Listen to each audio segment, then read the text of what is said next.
मित्रांनो, माळशिरस मैदानाचा गट क्रमांक 13 सुटला। या गटात एक आपला टॉपचा पायरा बघायला भेटला, तो म्हणजे अमित शेठ भांडले यांचा चिमण्या आणि त्याच्यासोबत होता संदीपभाई माली भोपर यांचा हरण्या। मित्रांनो, एक टॉपची गाडी होती आणि या गाडीवरती स्वतः शाकीर ड्रायव्हर होते।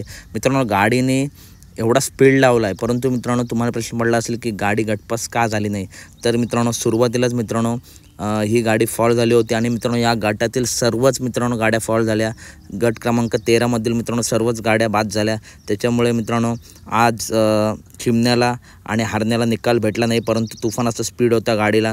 पुढच्या मैदानात नक्कीच ही गाडी कमबॅक करेल आणि पुन्हा एकदा ही गाडी नक्कीच पळताना दिसेल, कारण चांगलं समीकरण जुळून आलेलं। परंतु मित्रांनो हार जीत हा खेळाचा भाग आहे। गाडी जबरदस्त पळली परंतु फॉल झाली आणि गट क्रमांक 13 मित्रांनो पूर्णपणे बाद झाला आहे। तर मित्रांनो पुढच्या मैदानासाठी चिमण्याला आणि हरण्याला खूप खूप शुभेच्छा। व्हिडिओ आवडले असेल तर नक्की व्हिडिओ लाईक करा, चॅनलला सबस्क्राईब करा, कारण बैलगाडी क्षेत्रातील सर्व अपडेट नेहमीच आपल्या चॅनलवरती येत असतात। चला तर मित्रांनो भेटूया पुढच्या व्हिडिओमध्ये।